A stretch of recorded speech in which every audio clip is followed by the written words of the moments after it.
E3 special program show. Ooh, yeah, with BRAP. Yeah.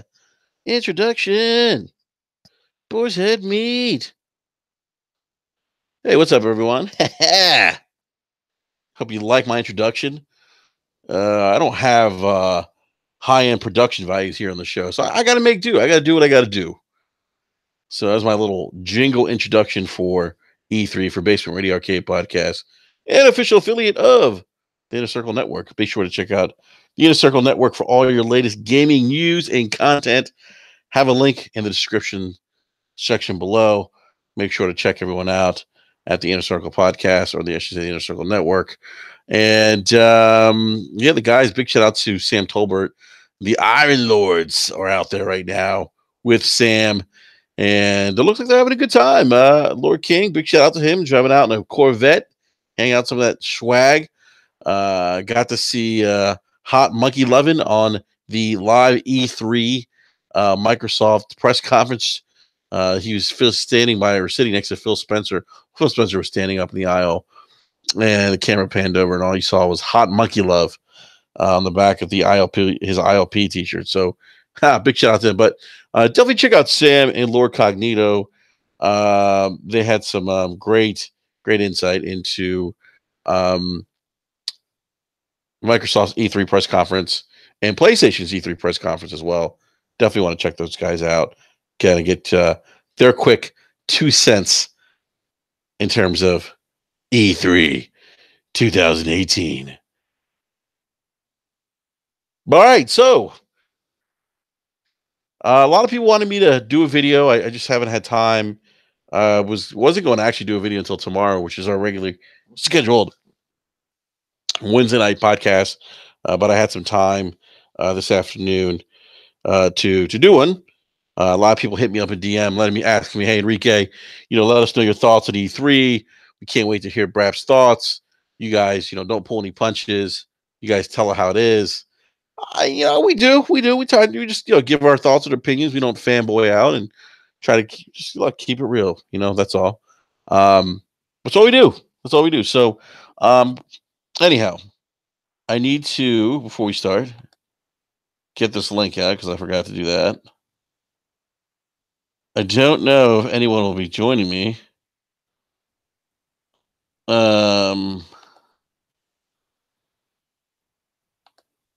But if someone does, it'd be fantastic. Because the more, the merrier. Now, this isn't going to be I'm not going to go on a long rant here because I do want to save some of this stuff for tomorrow night. Get B Money's and Eric's and Slow-Mo's opinions on E3. What's up, D-True49 in the live chat? Welcome, everyone, to live chat. Always great seeing you guys. Remember, hit that like button. Remember to subscribe and hit the bell. Hit the bell so you get notified when new content is getting ready to go up or has been put up. So, all right. So before we get to E3, and this is something that you may have heard Matt Piscatella, industry analyst for NPD. He's actually been on our show few occasions, and it's something he made mention of in terms of new hardware. When should we expect new hardware? And Matt has been saying 2020 is when we're going to see new hardware. Today, we get news. Industry insiders are reporting, and some media outlets have picked up on this, that, in fact, Microsoft and Phil Spencer did mention in the E3 press conference that they're currently working on future iterations of the Xbox as we speak. But we have been reaffirmed that Microsoft is indeed working on what they're calling Project Scarlet. And the code name refers to a family of devices, not a single console, but a family of devices is supposed to receive, or supposedly multiple pieces of hardware releasing 2020. Now, I'm wondering what multiple pieces of hardware is. My guess is that it's probably new Xbox One consoles, but I got to be honest with you, I'd be a little ticked off if the Xbox One X wasn't forward compatible and I went out and bought an X and they go on to release 2 new consoles basically, 3 years after the fact. That wouldn't sit well with me. So that's all we know. I mean, we don't have any specific details or anything of that nature. Um, he did say, speaking of the Xbox One X, Spencer did say that the Xbox One X team is deep into architecture and Xbox console. So again, he kind of reiterated that or mentioned at the press conference. Um, so yeah, this is going to be interesting. We'll see how this pans out.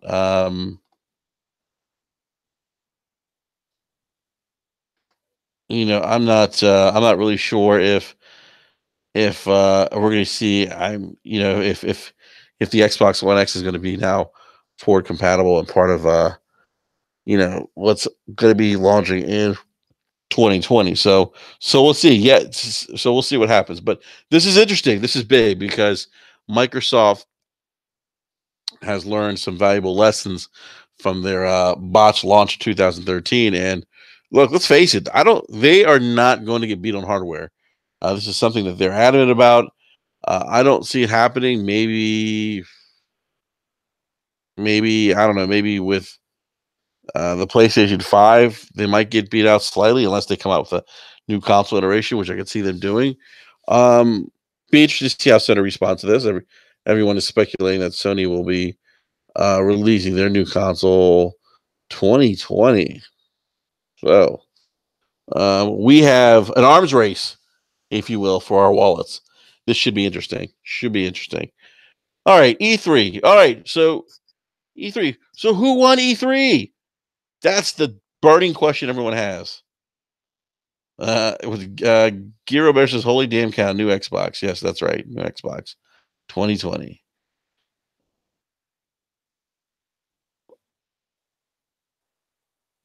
All right, sorry about that, guys. I was just reading something real quick. Give me just a sec here. I need to turn up this link and Twitter real quick. Oops, what's going on here?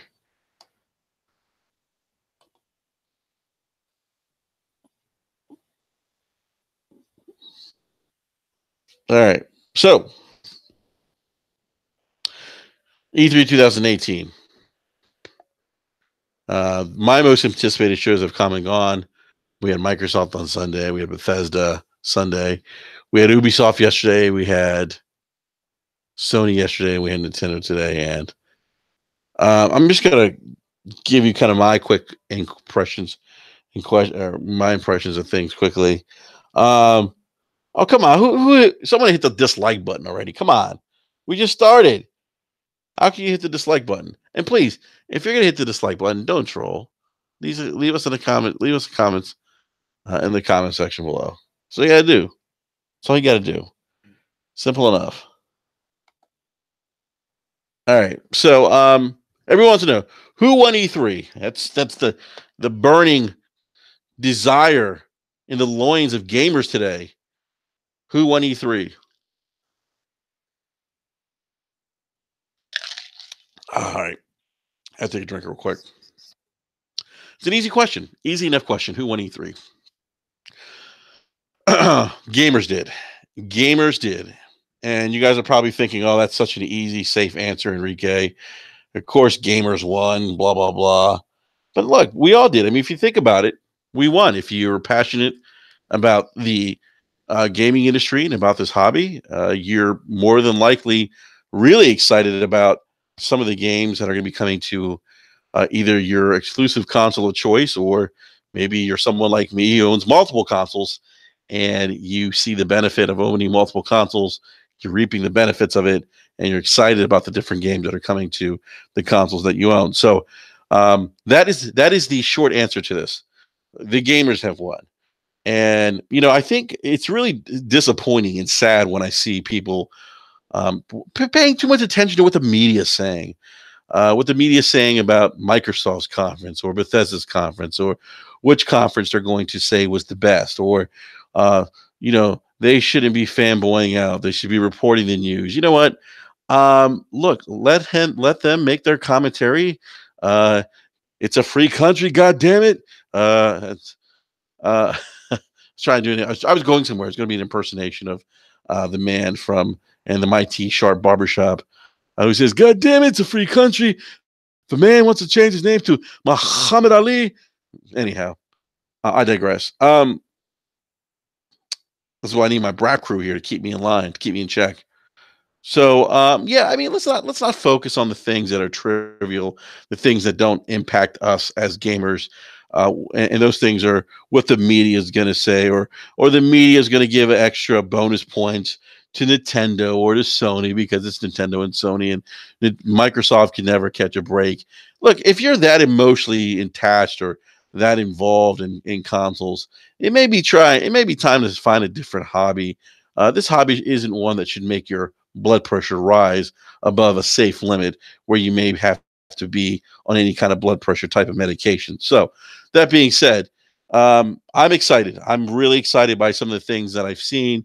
A lot of the games that are coming out this year. I mean, geez, there's so many games that are coming out. I can't even think about all the games that are coming out. I was watching Ubisoft's conference yesterday, and I'm Assassin's Creed. I was looking at Assassin's Creed, and I'm thinking to myself, "Wow, I'm probably going to pick up." Um, I'm probably gonna. I'm sorry, I'm reading something here in the DM. I'm probably gonna pick up the new Assassin's Creed, Skull and Bones. We saw that. Talk about a great looking pirate game. Very much you can see the influence of Assassin's Creed, Black Flag in that game, which is one of my favorite Assassin's Creed games of the series. And um, I kept saying to myself, "Wow, this Skull and Bones, folks, is a true pirate game, one that I can really get into." Um, Gosh, I mean, Bethesda showed off Fallout 76. We're gonna get a Wolfenstein sequel.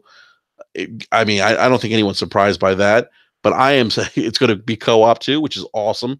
You get to play as the offspring of BJ Blazkowicz, and I forget his girlfriend or wife, or maybe her name is Anya or something. I believe I don't remember her name, um, but we get to play as their children, their offspring, and I believe what is the 1980s US.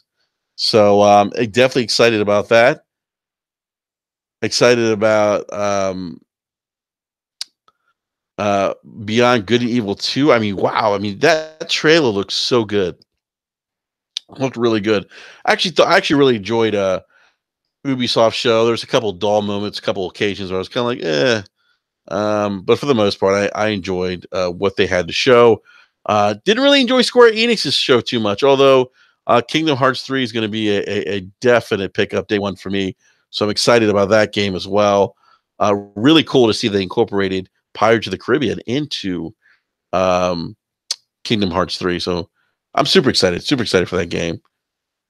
Um, but yeah, just so many games, so many games. I mean, I was blown away by the amount of content that they showed us at E3, and I'm just naming some of the prominent studios, developers, publishers. I'm not even talking about some of the indie stuff that we saw. Oh, Ori and the Blind Forest too. Wow, talk about a game that looks phenomenal, breathtaking. Um, I mean, just yeah, it's just we're getting Resident Evil 2 remake. I mean, that is awesome. I mean, I saw that trailer. I was like, wow, wow, couldn't believe it.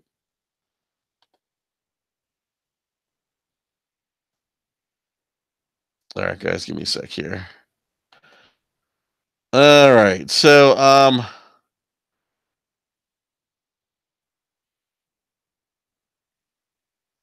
what's up, Punk Kiddish? Punk Kiddish, he says D's nuts one. All right, Digital Tiger says Sony quality over quantity.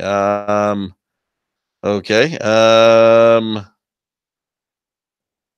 The Trilla said I skipped Ubisoft, not wasting my time. Ubisoft wasn't bad, man. I was surprised. I was definitely surprised. D2 saying Xbox had a better conference, PlayStation had better content. Interesting. Okay. So I want to ask you in live chat, out of all the games that you saw at E3, what are you most excited for? What are you most excited for? Saw Anthem. Anthem looked pretty good. Forza Horizon 4 looked like a lot of fun. Probably a game I'll pick up, especially now it's going to be on Game Pass. We got some big Game Pass news at E3. Uh, the Division is going to be is there now, so I'm definitely going to pick that up. And the Division 2, wow, what a great looking game, by the way. And I am so hyped for the Division 2 because it takes place in my backyard. It takes place in Washington D.C. And so I'm so excited for this game. I cannot wait. I was a big fan of Fallout 3 because Fallout 3 took place in Washington D.C. I cannot. I just can't wait. Oh, Digital Tiger. I mean, Control. We got a glimpse of what Remedy's working on. Their new multi-plat game, Control. Now, Control looks like it probably is what they had envisioned Quantum Break to be. I was looking at the trailer thinking like, oh my god, this is Quantum Break 2. And it indeed was not. We got to see From Software's new game at E3 this year, which I'm excited about.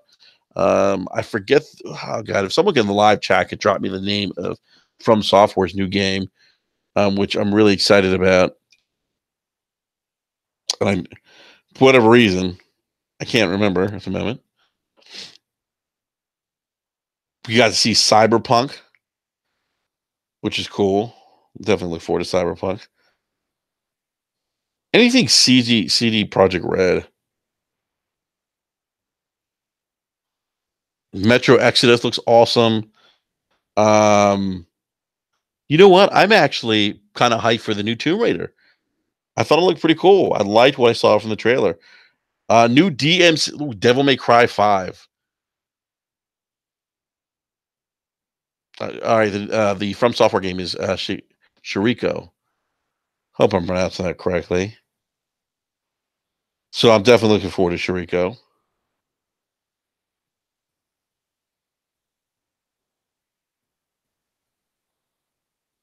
But yeah, I'm telling you, I cannot.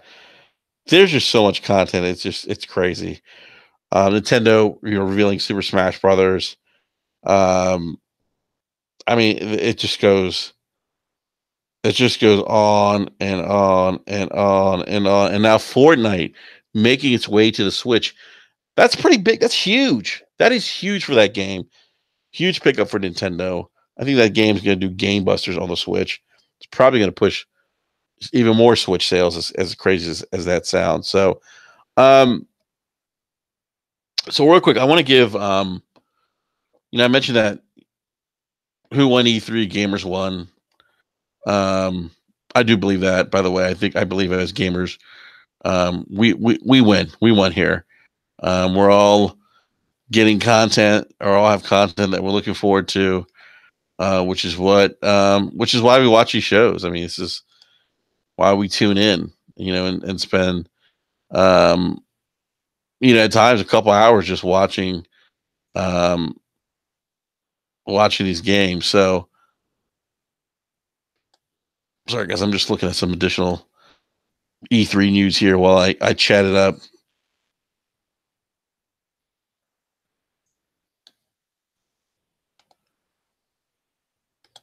All right. So, my thoughts on the shows. I go with Microsoft first. So this was obviously this was a big E3 for Microsoft coming into 2018.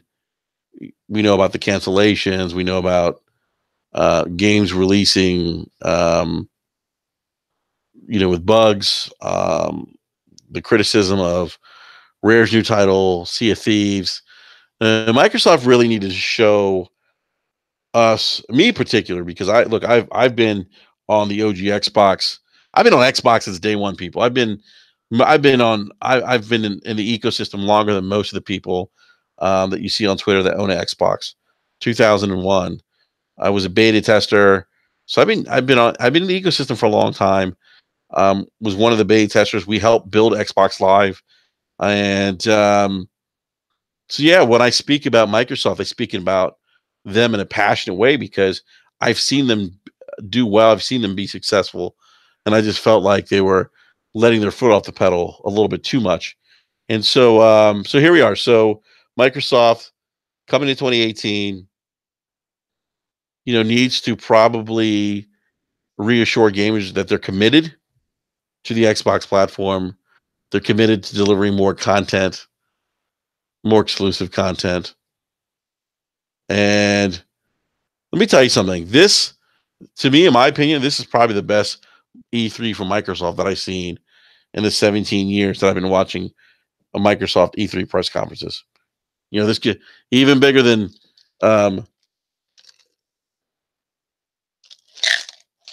Peter Moore coming out with his Halo 2 tattooed arm announcing Halo on stage. This was probably their best E3. And everyone in the live chat, let me know what you think, if you guys agree with me or not. Yeah, this is probably their best one, in my opinion. Phil came out and had a message, and their message was, Digital Tiger says how they announced new developers and no game footage. Well, that's and here's the thing, Digital. They showed me as a consumer that hey, what's up, B Money? What's going on, man? Not much, man. Just want to do a quick rant. Had a couple people hit me up and ask me if we're going to do a rant. I said, you know what, I got some time. Why not? So here we are. But no, I was just telling a lot of our listeners, B man, like, we see this thing of who won E3, right? Right. And I gotta say, this year, man, I think gamers won, man. Like this has been a damn good E3, man. This has been the best in a while, man. I've been to a couple of E3s myself, and none of them have felt, as good as this one has made me feel, coming out of all of the press conferences and, just the stuff that's been shown, so much content and quality content at that, for so many years. I think we always get those, one or two bright spots, where like everybody's like, that's the game to have. But I think this year there's a little bit of everything, for everybody. Everybody can kind of enjoy E3 and really say that they, got what they were looking for. So it's definitely one of the best. Dude, that's a great point, man. I think like being a multi-console owner, I think we maybe feel the excitement a little bit more because we probably our library is a little more diverse because we have 3 different consoles, right? And so we're seeing so much different content for each console too. I mean, look at the Switch. The Switch is getting Fortnite, which I think is huge. Which I think that's out now. I think it's out today, right? Yeah. I actually just downloaded it not too long ago. I haven't had a chance to jump in there yet, but I did download it. Yeah, I'm about to download that, man. And that's just, I told my son, he came home, I said, because it's crazy. Like Fortnite, I don't know if people realize how big it is. I mean, kids. I talk to kids in like grade school because my, kids in elementary school, and he's like, yeah, everyone talks about Fortnite, and he's gonna be. And I told him that it's on Switch. He lost his mind. He couldn't believe it. Yeah, he couldn't believe it. So.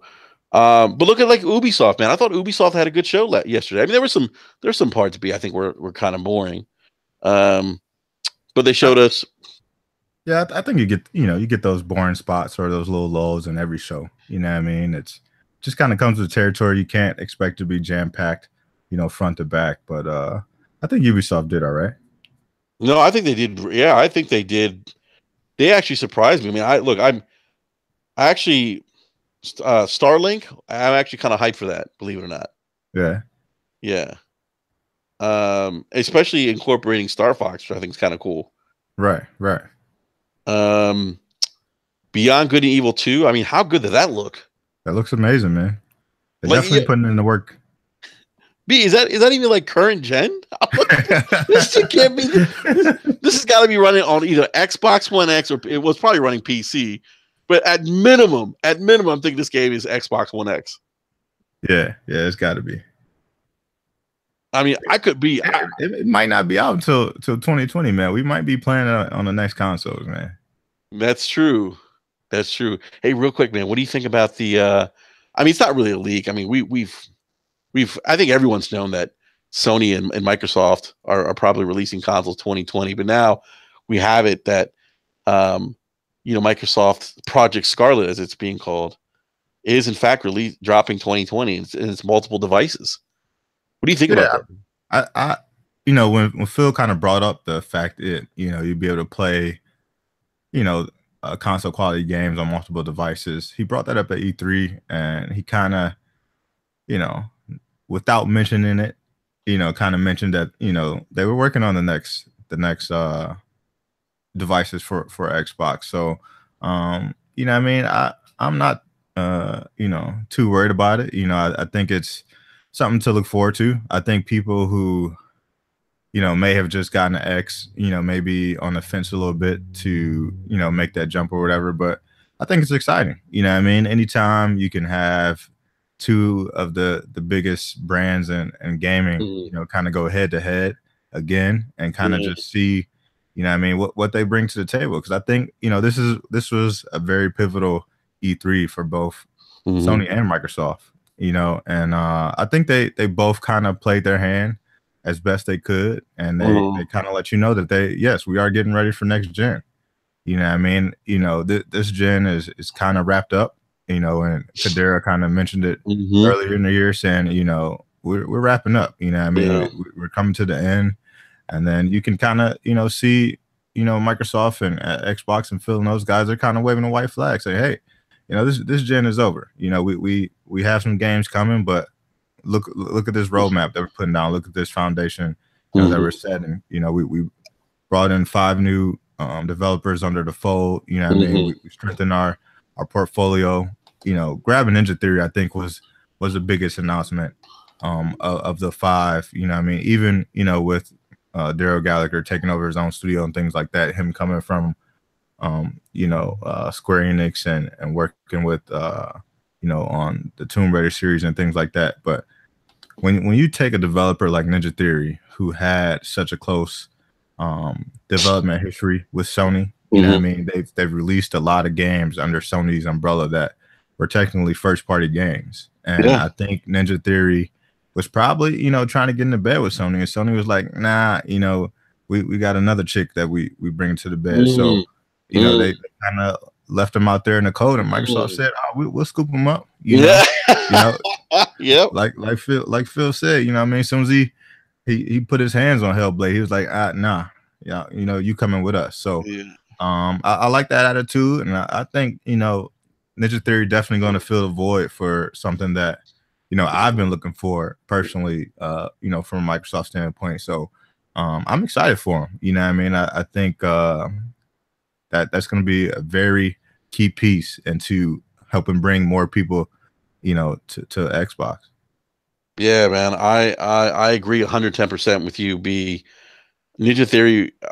All the other announcements in terms of the new studios were definitely big, but the Ninja Theory, like when he said Ninja Theory, I said, "Wow." I Yeah, said, "Now this is the Microsoft I remember." right. Like this is, and I was like, and I This was, is what we've been asking for. yeah, You know what I mean? Make those power moves. yeah, This is what I was talking about. I wanted Microsoft to come out, be aggressive. This was aggressive Microsoft.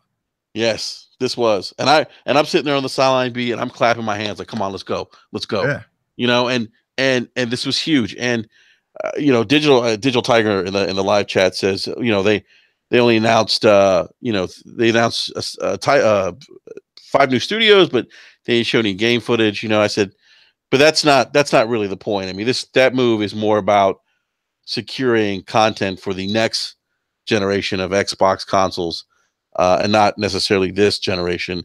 um right. Because and you have to remember that Microsoft now has Game Pass. You know what I mean? So that will help them, lead to the next generation for them. They also are allowing you to bring your library with you. You know what I mean? So all the quality content that you receive from this gen will carry over to next gen.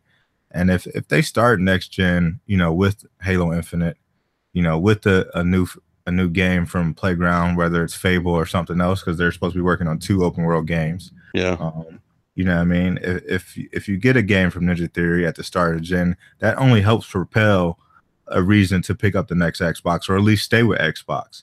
You know what I mean? Yeah. Going into next gen. So, you know, I think they have definitely laid the foundation, man, and they could be scary, you know, going into 2020 and beyond.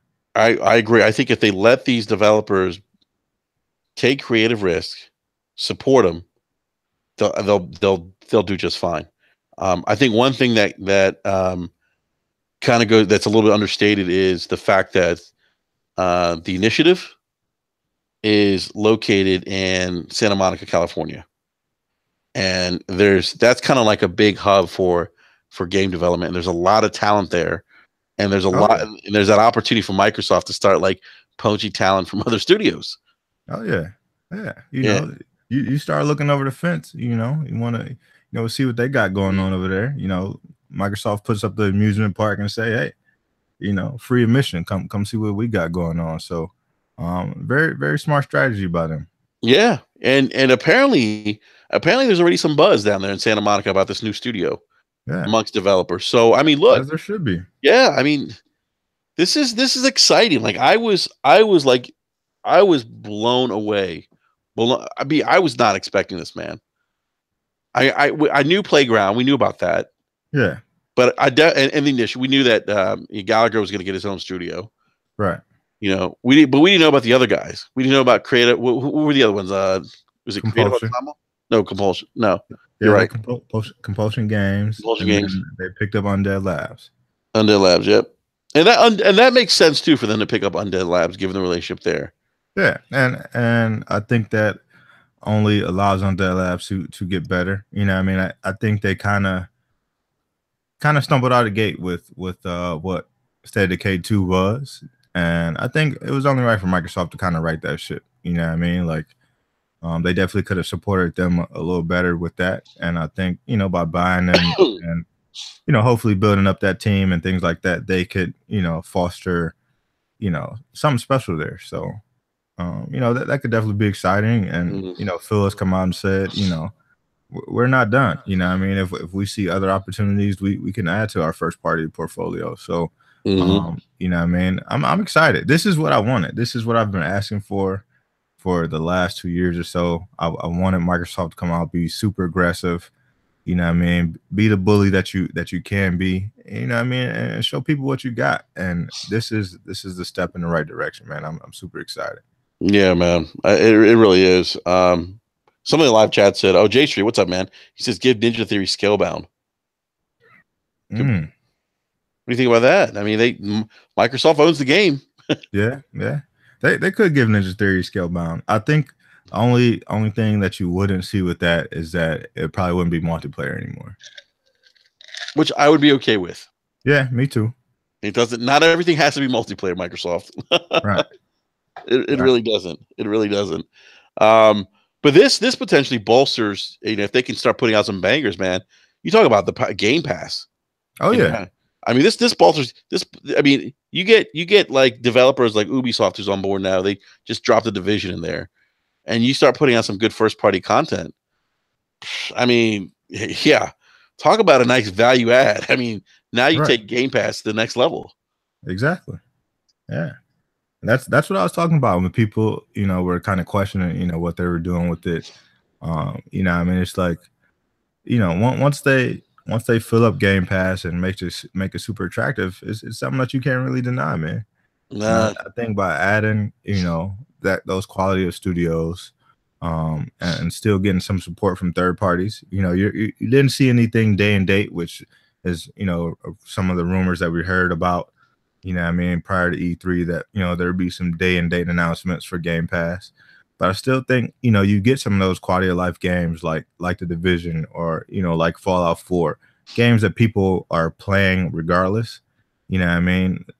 You know, no matter what year that they came out, you know what I mean, people are still playing Fallout 4. People are going back to Division, especially now that Division 2 has been, you know, announced. So when you add games like that that kind of feed into what the game as a service model is, it's only going to bolster, you know, what you offer, and being able to get in there and pay $120 a year, and have access to 100+ games, every month, you Mm-hmm. can't deny that, man. It's one more feather in the cap for Microsoft and one more advantage over everyone else. So it's what they, everything that they're trying to, put together for this gen is Mm-hmm. all going to carry over to next gen, and it's only going to make them stronger, man. Mm-hmm. Yeah, no, it really is. And to hear Phil say, we have to buy more studios, we will. And I think this shows that he's got Satya's ear now, and maybe Satya's opened up that checkbook now. Say, man,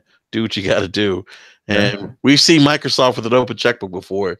That's a dangerous, not dangerous for us, dangerous for the competition. yeah, It's great for us. I mean, and in part, this is why we want to see them be aggressive, because as gamers, we all benefit from them being right. aggressive, because this is only going to push Sony. Exactly. And this is what we want. A lot of people are starting to feel like Sony's, getting to that point where they're starting to be a little arrogant, or, not really taking into consideration of the player, which they've, preached all generation. Mm-hmm. So when you got Microsoft on the other side, like saying, hey, come rock with us. We're doing everything for the gamer that we possibly can. You know what I mean? We're giving you everything that you want, services, things like that. Games are coming now.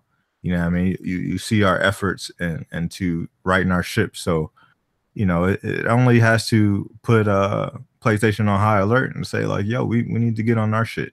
Yeah. Because in a while, PlayStation is pretty much all they got. That's what's kind of keeping them afloat. So if they start getting dominated again, then look out for PlayStation. Yeah, no, definitely.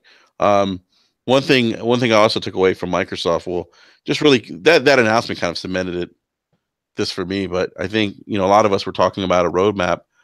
They gave us that in a way. Yeah, Hey, we're committed to the Xbox brand. We're committed to making games. Like that was like for us. I think a lot of us felt like, well, you guys are giving us all these services, and you're just relying on third party. right, Like what about first party? What's going on? Because we all speak about the importance of first party. Like that's I think Boomstick. So that's your crown. The everything else is the jewels that you wear. right, right, The first party is the crown that shows off the hardware, and where you really get the polish and the kind of commitment and great games that represent your platform are put in its best light. And I think they answered that, and they gave us that kind of roadmap. I think a lot of us were asking for. At least for me, it did.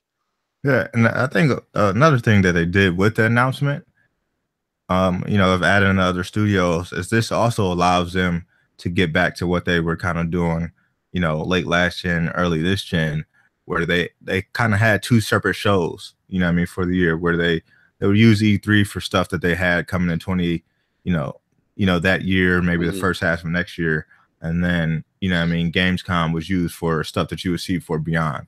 Mm-hmm. Adding more studios allows them to do that, because they can still pack their show similar to what they did this year with third party content. But when you add to the portfolio now, where you have 13 first party studios, you can sprinkle in a little bit of stuff for E3, and then save some stuff that you're working on, maybe a little bit not as far in development, but you can still show off, and still get people pumped towards the end of the year. Because I think that's one criticism Mm-hmm. Microsoft has seen over the past couple of years, is that we see everything at E3, and then people get hyped up for PlayStation Experience or Paris Games Week and things like that, because Sony is showing off something new, and Microsoft is kind of doing that same recycled formula from E3 the rest of the year. So if they can get back to the point where at Gamescom or Paris Games Week or whatever other show that they show up, they can drop a little nugget of something that they haven't shown before. That only help them in the long run. Keep the fans enthused throughout the entire year. Because everybody always says, wait till E3, wait till Mm-hmm. E3. We get to E3, we see something crazy and magnificent. Now, if you can just give us a little sprinkle towards the end of the year, to let us know that there's something else out there for us, then that'll only help their cause.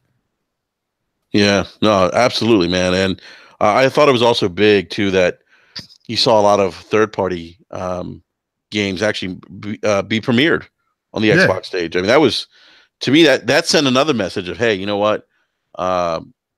the third party developers are, don't view the Xbox consoles as a sinking ship. They don't. If they did, you wouldn't have seen games. You would have seen Kingdom Hearts 3. You wouldn't have seen that on stage, Microsoft stage. Right. You wouldn't have seen what's From Software's new game, Shakiro. Is that Shakiro, yeah, you wouldn't have seen that. yeah. And so yeah, I thought that was my other takeaway. Like, they got all these other third party games now, or that they showed all these third party games from third party developers that we hadn't seen yet.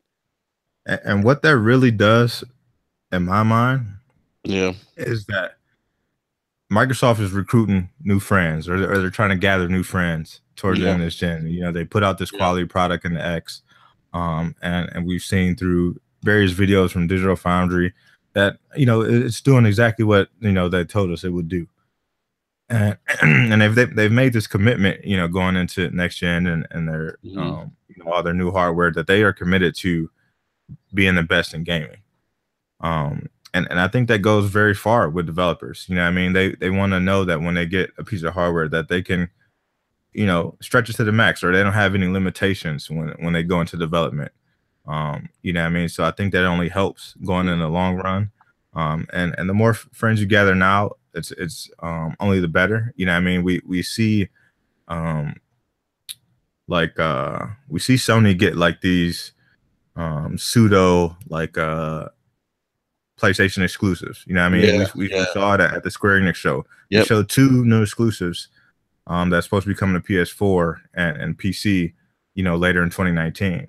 But what Microsoft did was show some strong relationships here at E3, and this will only bolster them to possibly get some of those same type of exclusives going into next gen, because people forget that From Software has made an exclusive game for Xbox before, called Ninja Blade. A lot of people didn't know about it, and a lot of people didn't play it, but they did make a game exclusive for Xbox last generation.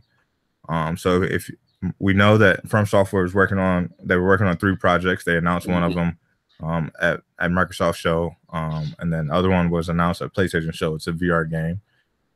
What if the next game is a Microsoft exclusive, or what if the next Square game it is an exclusive? I mean, maybe time exclusive, where the case may be. But I think that when you are able to show that many third parties on your stage, it only helps you build relationships and go into the next gen. I think that's something that they definitely need. Dude, I agree 110%, man. And I think that trip, everyone talked about that trip Phil made to Japan. Obviously, we were seeing the results of that trip, and potentially them kind of re-solidifying their relationships that they had, like you said, From's made exclusive content for for Microsoft before. So and then look, we also saw Nier Automata is coming to the Xbox, and it's coming enhanced. Yeah. B, how excited I was for that announcement, enhanced. I was like, yeah. I was like, I'm gonna get this. I'm getting it. Yeah. What's funny, man? I always had this feeling that it's like, this game, it's probably gonna go multiplayer. Like, I never saw it going like being exclusive, right? Right. And then I was like, I'm just gonna hold off on hope. I was like, because maybe it gets enhanced. And the gaming gods listened. I'm not lying, B. You don't understand, man. You know how I get for enhanced games sometimes. Yeah, I know, man. Have to break that gold chain out, man. I know. Exactly. The gold chain has come back out, by the way. With the Division, with now with Nier Automata. Oh yeah. I cannot even wait to play Nier Automata on the Xbox One X. Yeah. I cannot wait. And you know what? I'm waiting for, what's another game that I'm waiting to get enhanced? Did they enhance Dark Souls 3 yet on the Xbox One X? I'm not sure. I'll have to look that one up. Yeah, I don't think they have. But if they do, that's another one. That's another one I'll get. So let's talk about Sony real quick. I thought let Look, Sony is Sony. I was kind of thrown off at first when I was like, damn, they weren't kidding about keeping this E3 bare bones. Like, I was like, Yeah, what is when going? everybody's standing up in the church, Yeah, I was like, yeah, they're I'm at a, like, man, what the hell is going on, man? yeah, What is this? I was like, what is this? They're at a church. And then what's his name came out? I can't remember his name. Not Sean Layden, but is it Sean Layden? Yeah, Sean Legends was the guy that came out. He's Yeah. the head of PlayStation. He was actually funny. He's actually cracking some jokes about this whole church thing. Yeah. But man, I was kind of like, I was like, well, wait a minute, like what's going on here? I was like, this is interesting. I think they could have shown that off better. You know, I mean, I know they were trying to, set the move for The Last of Us or whatever. Yeah. But I think they could have done that totally different. Yeah. And I will say, to me, this is probably in more recent E3s. And I look, I knew that they weren't really going to show off a lot of new stuff. They were going to do like a deep dive into their big four Right. exclusives that are going to be released. So we all knew that coming into the show, right? Right. So I didn't have high expectations, but I felt like the presentation wasn't as strong as it has been in previous E3s for Sony. Yeah. Like, it wasn't bad, but to me, it wasn't like on Sony's level. No, it was definitely all over the place, and I think, they were trying to do something special, but it just didn't come off that way, especially not for viewers. I was listening to Tony from Throwdown. Yeah. And he was in the stage, and he actually sat like right next to Neil Druckmann, and he said it was a great experience, and being able to go through the different setups and kind of experience what they were going for with the 4 games.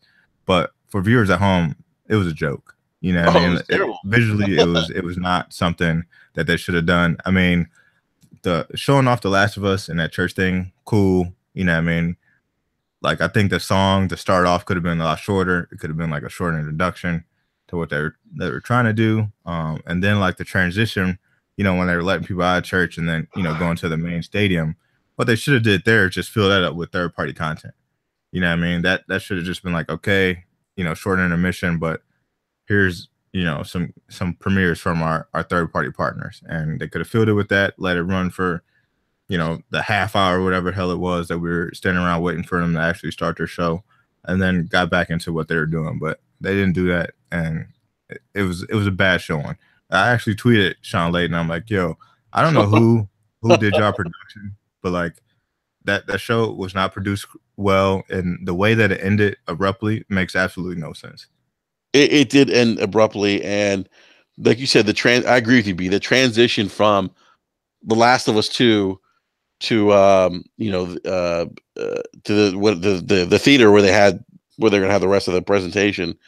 That 20-minute gap. I mean, it just didn't make sense for viewers at home. I was listening to Cognito and Sam talk about it, and PlayStation Brawl. They're like, yeah, for us, like, it made sense, right? Right. They're there. They're mingling and stuff, doing whatever they do. But for the viewers at home, it's just like you go from this showing of this game, and you get wow. I mean, talk about Naughty Dog being on just another level. By the way, man,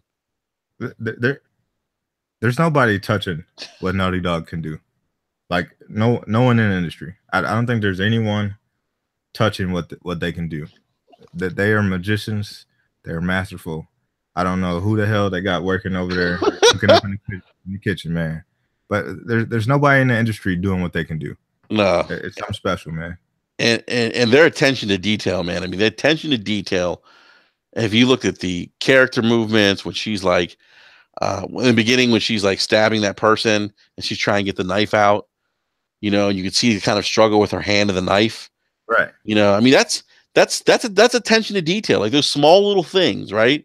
The wiggling of her hand as she's trying to pry the knife out. I mean, as gory as that looks, I mean, but again, attention to detail. Just even the interaction, like with her and the girl, they're on, they're dancing with each other, right? Right. Did you feel like you were there with them? I did, man. Like, it's crazy. I was like, what is this? Like, why do I feel like I'm there with them? And it's because the music, like they didn't drown out the dialogue with the music in the background. You could hear the dialogue between the two characters. It was focused on them, and it just was just like it just sucked you in. And I'm telling you, B, I was like, these guys are the best in the business, man. This is where I think Sony's on another level right now I with gotta The agree, Last of man. Us 2, man. I mean, I couldn't believe it, man. But I agree with you, man. The presentation, um, the pacing was off. This wasn't. I think from a production standpoint, this wasn't their best E3. But then again, this is something I also tweeted.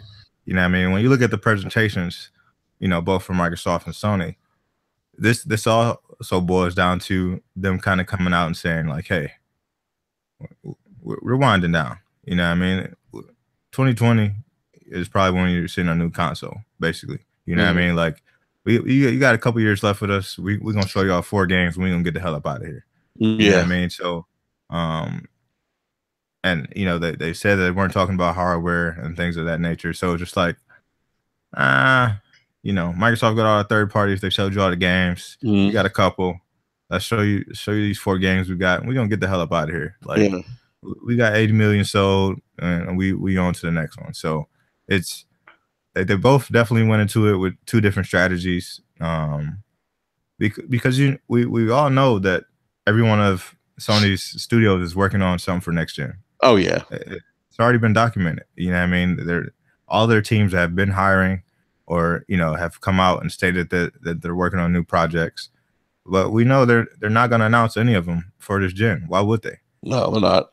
You know what I mean? So it's just like, all right, we got these 4. We're gonna ride these 4 out. From a first party standpoint until we're done with this system.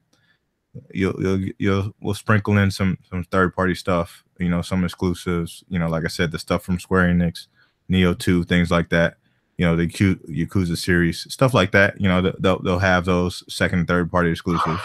From first party standpoint, they're done. I mean, it's time to move on. We got other stuff that we're working on.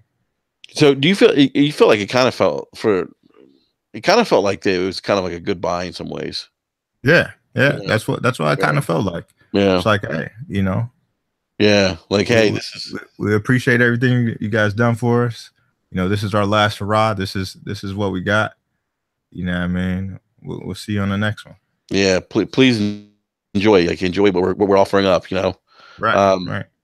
Ghost of Tsushima, man. God. Yo, Ghost of Tsushima is my game of the show. I don't think as great as The Last of Us is. You know what I mean? Last of Us 2. The game looks fucking amazing. Yeah. My hype for Ghost of Tsushima, I mean, when they showed it, last year, I think it was Paris Games Week. I was like, yo, that game's gonna be special. I've always been a huge, samurai guy. I love like old Japanese movies. You know what I mean? That's what I watched growing up. And then, to kind of get the details of it, last year when they showed it, and they kind of said they're gonna stick to some historical plots for the game. And with it coming from Sucker Punch, you never kind of know what to expect, because they've developed Infamous. So you run around with powers and running up buildings and things like that, doing crazy stuff. So it's just like, are they going to go the Dark Souls route, or like the Neo route with these crazy beasts and things like that? But it looks like to be something totally different. And, I mean, I'm super hyped for it. The level of detail that they shown in that demo was incredible. Absolutely incredible. The combat, the scenery, the traversal.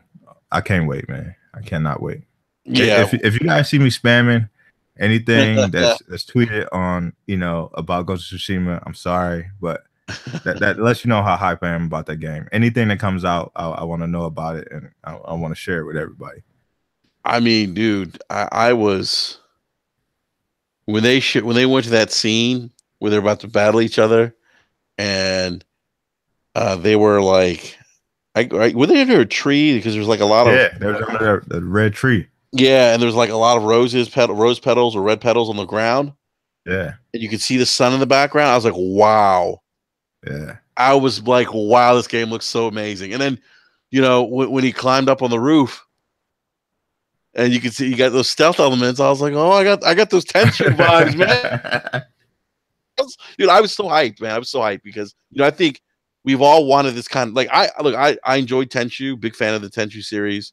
Yeah, Onimusha. I mean, I think a lot of us are big fans of Onimusha. of course. I think we've just wanted a game like this for a long time, and here comes Ghost of Tsushima, and man, I mean, it's like filling that itch. Yes, most definitely. Cannot wait, man. Uh, Just the level of detail, when he was battling a woman, and the leaves are moving around their feet. What I mean? yes. The leaves are still blowing in the wind. You hear like the Mongols coming. They're shooting their fire, Through the fire, yeah. arrows, and you see the fire lighting up around them. It's an amazing scene. You know what I mean?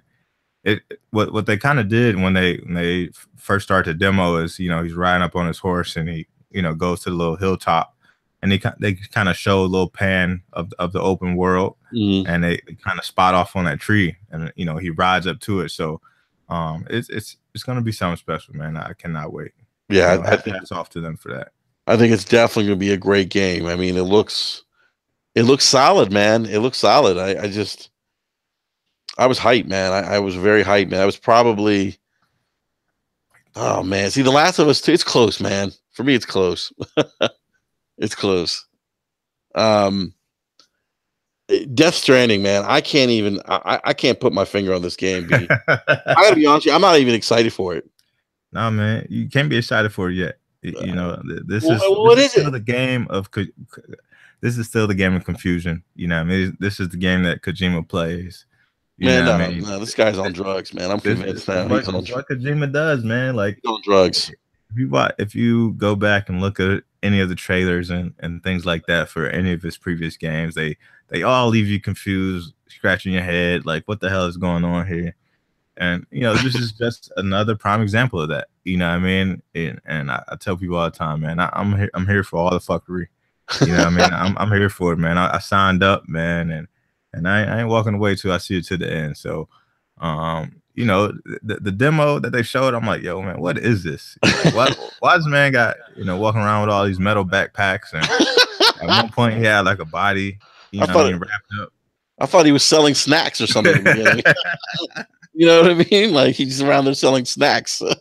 Yeah, like he's running around with different size backpacks and stuff, and some little cart was like following him for a while, and it was definitely out there. They showed the different types of scenery and things like that. Yeah, but they did introduce the two female characters. Yeah.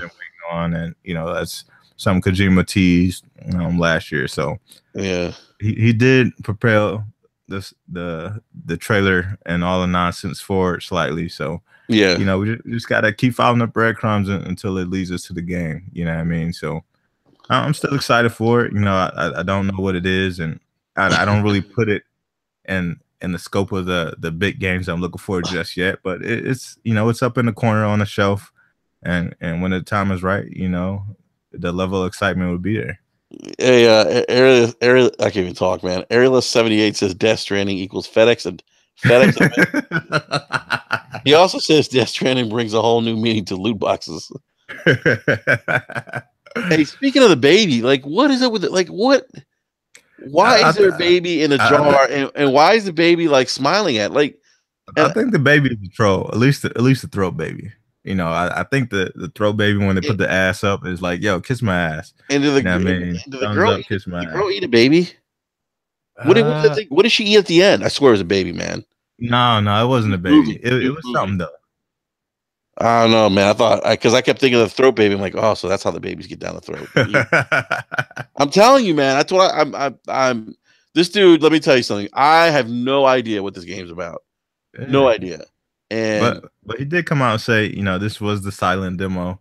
He didn't want to show off any weapons or any combat, any guns or anything just yet. He said all that stuff is coming. He wanted to show off the new characters and the atmosphere. So it's gonna be interesting, kind of how it comes together because we know some big names are involved in this game. So it's not you wouldn't think that it would just be nonsense. You know what I mean? Matt Mikkelsen, that's a big name. You know what I mean? You put Del Toro in there. That's a pretty big name. So, and from those early trailers, we know Matt Mickelson is rolling around with like some Skeleton Squad or some Ghost Squad, and Ghost Squad, yeah. yeah, they got their artillery ready. That's right. That's right. Yeah. Yeah. No, he just Artless 78 says baby bites. Yeah. Chief Tommy says look like the dudes in Death Stranding are transporters, and the baby's the key to save the world from the aliens. It could be, Maybe, man. yeah. It could be. There was some dialogue in there because I think he said, "If you die, the baby will survive." But Because it was weird. Because yeah, when they finally did kind of like show, like a portion of the gameplay where he like turns on a baby or whatever hell he did, like powered up that little. The baby was a power up jar. Like, yeah, whatever the hell that was. When he powered up the baby and the baby's floating around in the water, he turns on his little flickering lights. You know what I mean, to keep the ghost aliens, whatever the hell they were, away from him. So I don't know what the hell's going on, but it's definitely still interesting, man. That shit. Let me tell you, that little light thing and that comes up that flashes light, I guess, to keep the aliens away. That freaks me out, man. I don't know why. It does. Just weird, man. Like, I don't know. It's got a little creepy effect to it, man. Yeah. Eric, yeah, can you imagine like walking around like that in real life? That shit would freak me out. Big shout out to Eric Jackson. We got another guest in here, man. Yeah, Mr. Backslap in the house. What's up, Slow-Mo? Hey, what's up, fellas? What's happening, man? Not much, man. I am literally just leaving work. I don't know how badly I sound. I'm pretty sure my Bluetooth sucks. But I saw Enrique was going live. I was like, man, I gotta hurry up and get my stuff done and get in here, man. So, here I am. All right, man. Well, glad you could be. Yeah, we're getting towards the tail end here because I do have to wrap up soon. I'm responsible for dinner today for the little one, so yeah. And you know how it is if my wife walks in and I'm podcasting, huh? Yeah, wife walks in and ain't no dinner started, man. It's gonna be problems. Yep, consequences. Yeah, I'm gonna need a baby to save me like in Death Stranding. Be fire and brimstone, huh? Yeah, I need one of those lights to keep my wife away. Those lights. Oh man, hey, Slow-Mo, you said something earlier in DM, man. Never go full on Kojima, and he's going on full on Kojima, man. I don't look. Maybe I'm in the minority here, but what I saw, it looked beautiful. Of course, it was going to look beautiful. It's the Decimate engine. The Decimate engine is awesome, and we've seen that with Horizon Zero Dawn. We've seen it with every single game that has used the Decimate engine. Game looks awesome, but what the hell is going on? I don't know. What is the combat exactly? I'm not sure. These are a lot of questions I have, and the story just seems like when there's like I'm looking at a baby's butt cheeks in somebody's throat. I mean, like you're gonna have to really go really far, to convince me that this is good storytelling. So far, right now, I'm like, are you serious? Again, I'm telling you, if this was not a Sony exclusive and this was not being made by Kojima, there will be nobody defending what this game looks like right now. But I'm gonna give people the benefit of the doubt.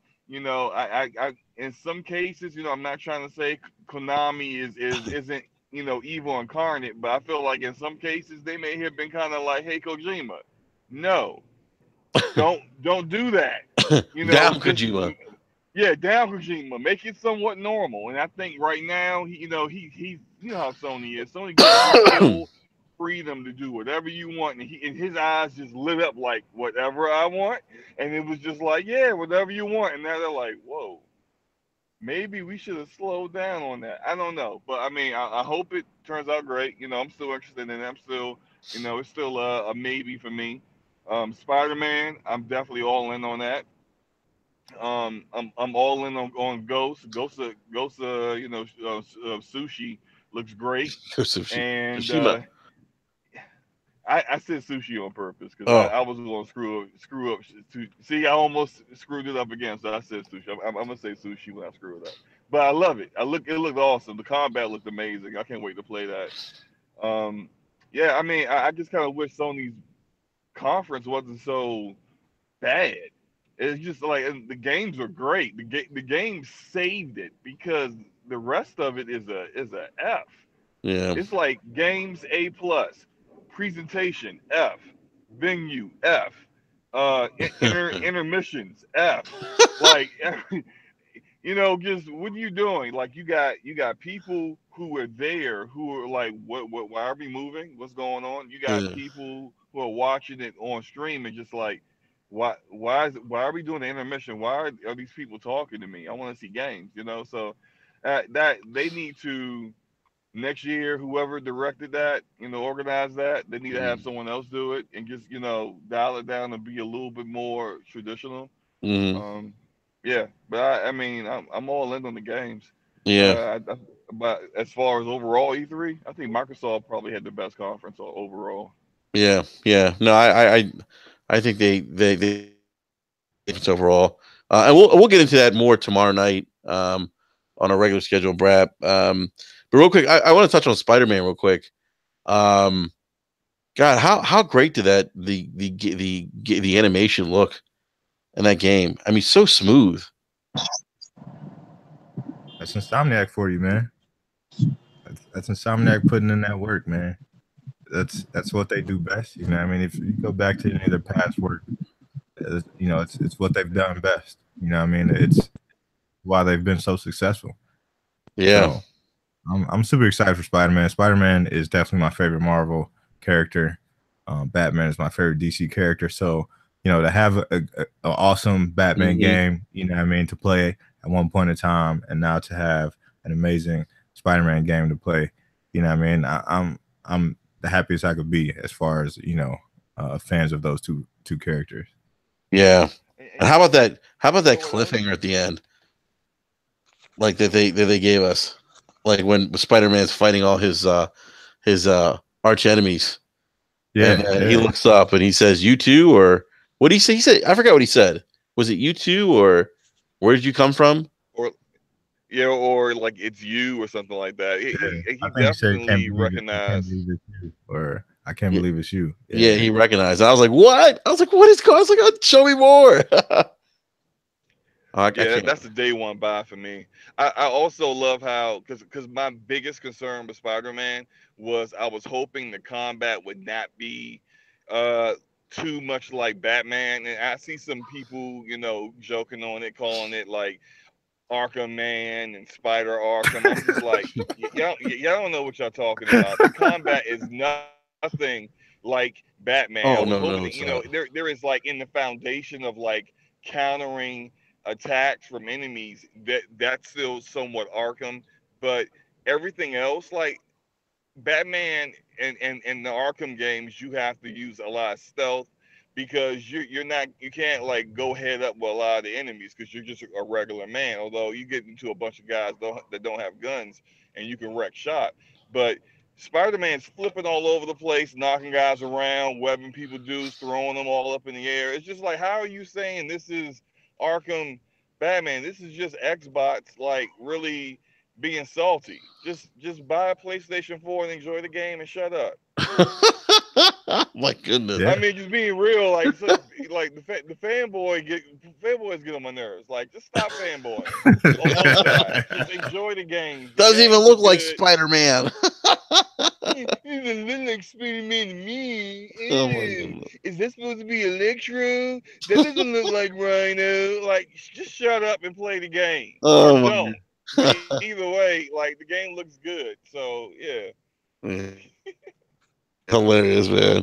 Well, gentlemen, I don't want to get too far into to E3 because we're going to be talking about this tomorrow with Eric Jackson, and I believe we may have a guest joining us tomorrow as well. But yeah, I just wanted to just do a quick rant, about Project Scarlet and who won E3. They said slow-mo earlier. I think we all won as gamers. I don't know if you agree with that. Oh yeah. But we all won. And hey, tomorrow we're going to have to talk about Quantum Break 2. Oh, I mean,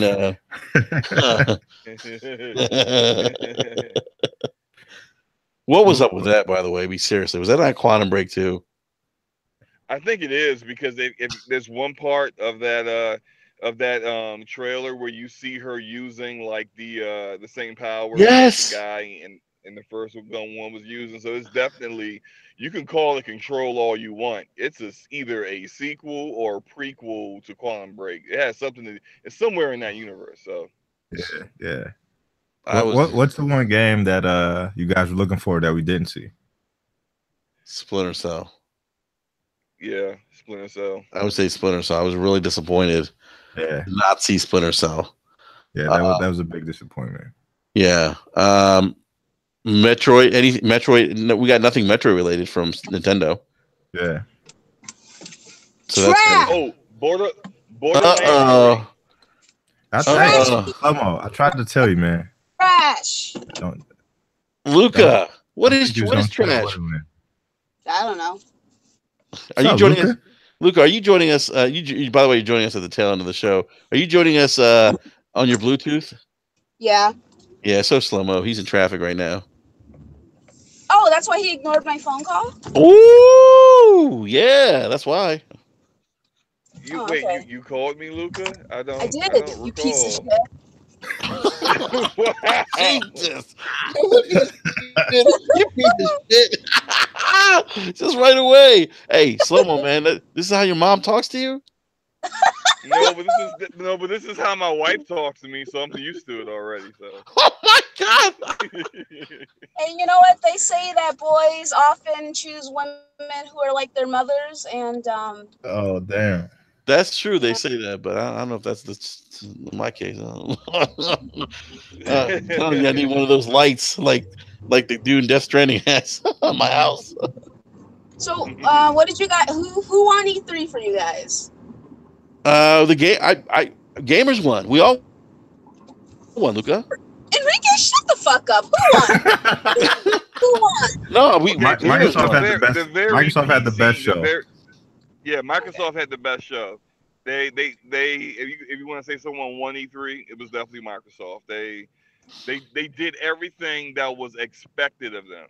What was expected was for them to address the issues that the gaming community had with their platform right now. And, they can't fabricate exclusive games out of thin air. So, they did the best they could. And so, in those circumstances, I would say they had the best show. Oh, okay. Yeah. But still showed the best quality games. Who do you think had the best show, Luca? Xbox. So we're all in agreement. We're all in agreement. It's not even a question. Every other presentation had moments where I wanted to jump off a building, but not Xbox. So. Luca, what did you think of Quantum Break 2? Okay, listen. I'm being a piece of shit right now. Control looks fucking amazing. There's just something about it. I don't know. Like, I don't know. Maybe for Quantum Break, it's like that actor. I know him, because I've seen him in TV shows and movies. So him as a character, I wasn't able to vibe with him, I guess.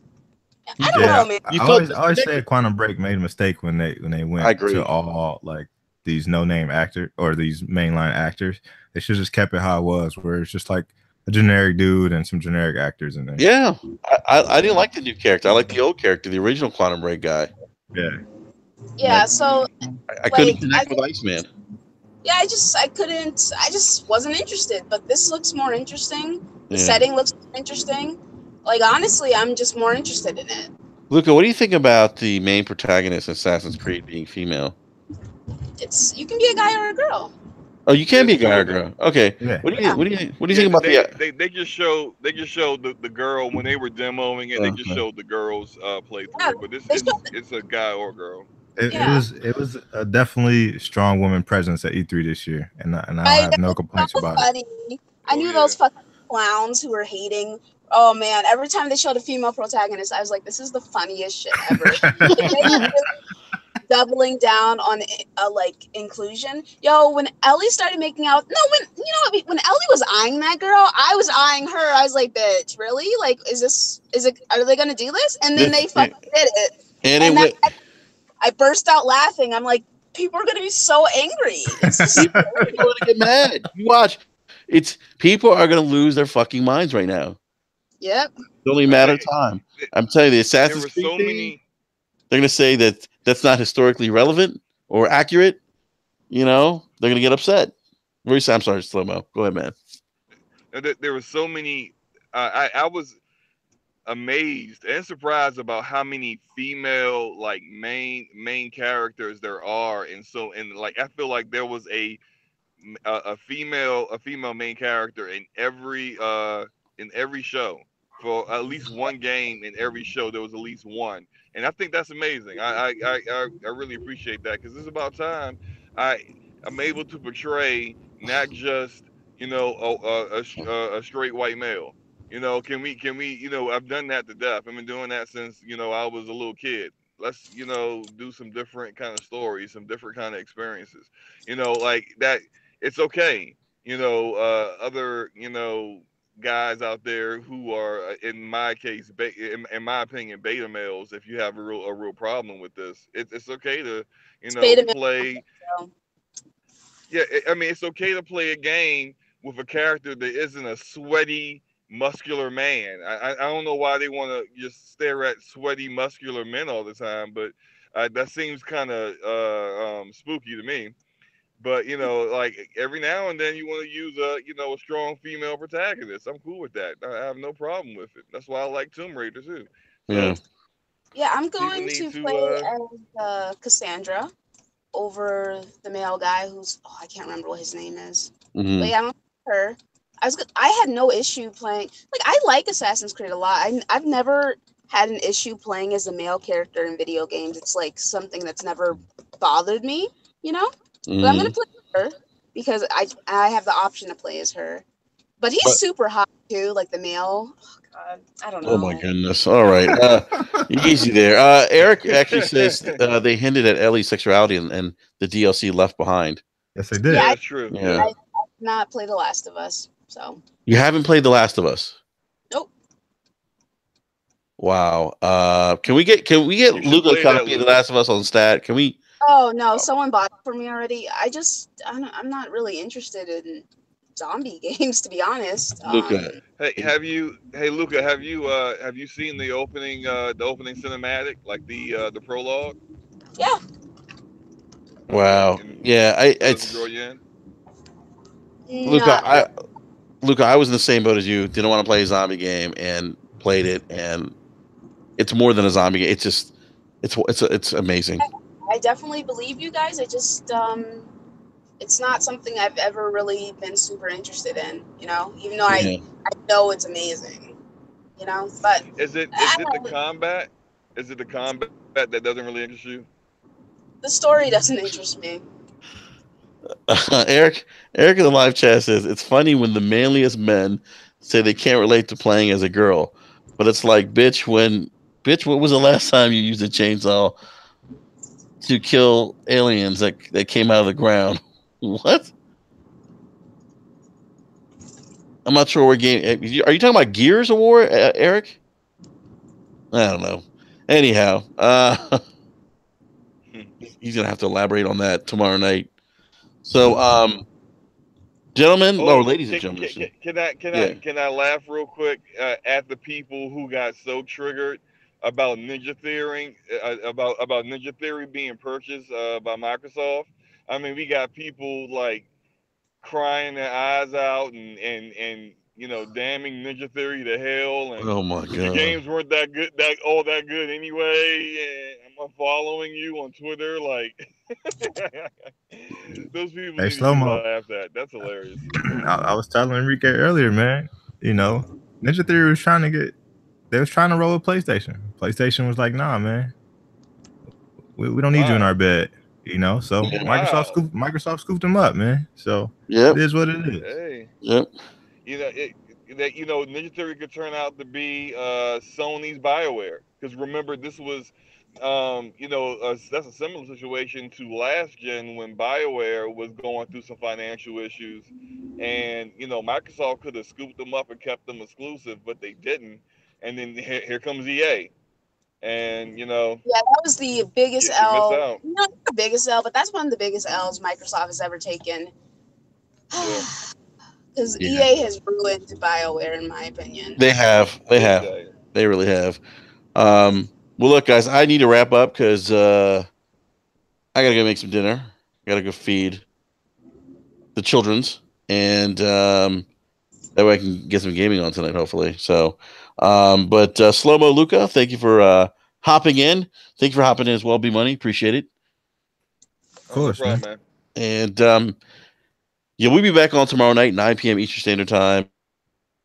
You should come back and join us if you are available, so we can finish talking about E3. You say Luca? Yes, I said Luca. Oh, I might be doing another show tomorrow. I don't know. No, you can tell him no. Say no. I'm not doing your show. Oh I've been my on so many. gosh. I'm so popular right now, Enrique. I'm gonna have to check my schedule, my calendar, and my Rolodex. I don't know. How many I'll shows let have you you been know if I can asked to make be it. on, Slomo? Huh? How many shows have you been What? asked to be on? How many shows have you been asked to be on? Probably Oh, okay. none. You can end the show now, Enrique. It's done.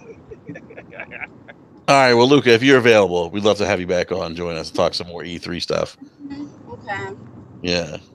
But that's okay. If you got other plans, it's all good. We get some other people in here too. So, all right, everyone, the live chat, hit that like button.